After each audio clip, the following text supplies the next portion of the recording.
อาจารย์แก้แบบบ้านคณิตศาสตร์โคตรเป็ด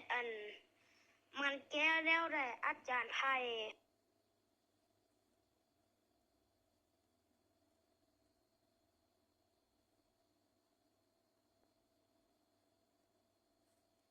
เวียก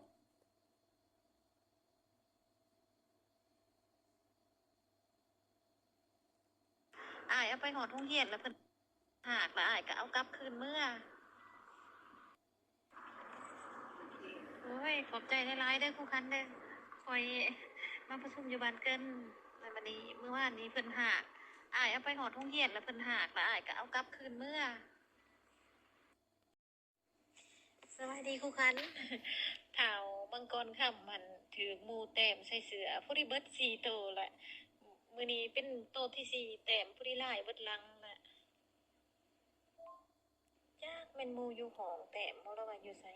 เดี๋ยวสิส่งหาครูติดก่อนมากินข้าวน้ำข่อยมื้อสวยนี่น่ะแม่นบ่มีได้แม่สะเน็กขอยย่านแต้มใส่กันตอนแรงหั้นน่ะแล้วมื้อสวยนี้บ่ได้นอนเพราะว่าเพิ่นหันจดบทเรียนบ่แล้วแล้วข่อยจะย่างขึ้นไปเบิ่งเพิ่นว่าบ่แล้วคันบ่แล้วลูกจดให้มันแล้วเด้อคันแล้วไว้แล้วไปนอนเพิ่นก็ว่าโดยแล้วบ่แล้วพอดีฮอดโมงเข้าห้องก่อนแล้วมันผู้นางอยู่ทางหลังแต้มอะนะหอนี่เขาเฮ็ดหยังแฮ่งเสยอยู่เด้เพิ่นหั่นก็มื้ออื่นแล้วข้อยสิถามเบิ่งให้ดอกแล้วข้อยสิขึ้นไปแล้วข้อยสิไปถามเบิ่งให้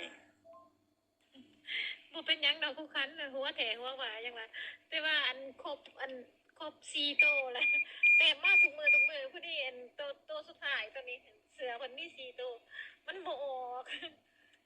จักจังได๋ก็มันก็ยังมีหัวอยู่พากันหัวกวนกันแต้มก็แต้มกาค่อยกาหำจังว่า มีหรือบ่เววานนี้นะเพิ่นให้มาเนาะพาหมู่หมู่ได้ให้มาเพิ่นละว่าหมู่ละว่าเอาดีตีว่าซั่นก็ตกใจเพิ่นให้แท้ให้ว่าแล้วแล้วพาเพิ่นไปถามออดีแล้วว่าบ่ได้ตีว่าซั่นหมู่ก็ว่าบ่ได้ตีอันหมู่อยู่หน่วย4นำกันหั่นเขาละอนามัยห้องเพิ่นละว่า อันสเน็กมาอนามัยห้องสิแม่นคือสิแม่นเขาเว้าบ่ดีให้เพิ่นหั่นแหละแล้วเพิ่นละบ่มาอนามัยเอิ้นสเน็กมาอนามัยห้องสเน็กละบ่ยอมมาอนามัยว่าซั่น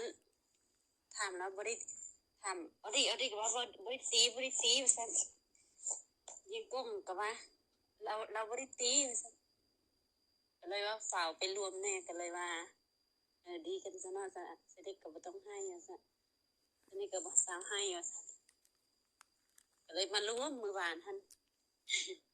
ก็บ่ได้ถามว่าเพิ่นแล้วก็ถามสเน็กอีกว่าเอาดีตีหรือบ่ว่าซั่นดีแท้ว่ะเว้าดีๆว่าซั่นเอาดีก็เว้าดีๆบ่ได้ตีสเน็กก็ว่าบ่ได้ตีว่าซั่นก็เลยบ่ได้ถามคันบ่ได้ตีแล้วบ่ให้เนาะก็เลยมารวมมื้อวานหั่นนะบ่ได้ถามว่าเพิ่นเว้าอีหยังอีกบ่นะก็เลยบ่ได้ซ้ออีกเดี๋ยว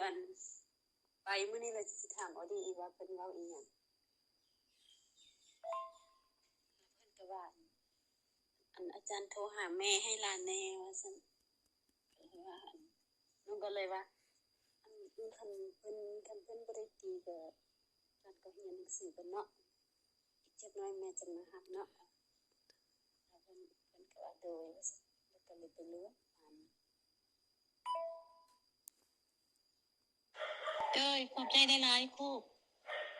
เพราะว่ามาเฮือนน่ะนะเพิ่นจมเลยไหเลยว่าซั่นนั้นว่าเฒ่าดีหั่นด่าว่าบ่แม่นติด่าว่าด่าเพิ่นน่ะนะก็สิเป็นเพิ่นขี้คร้านนั่นแหละเพิ่นบ่อนามัยห้องช่วยเขาตินี่ขอบใจหลายๆเด้อครูเด้อขอบใจ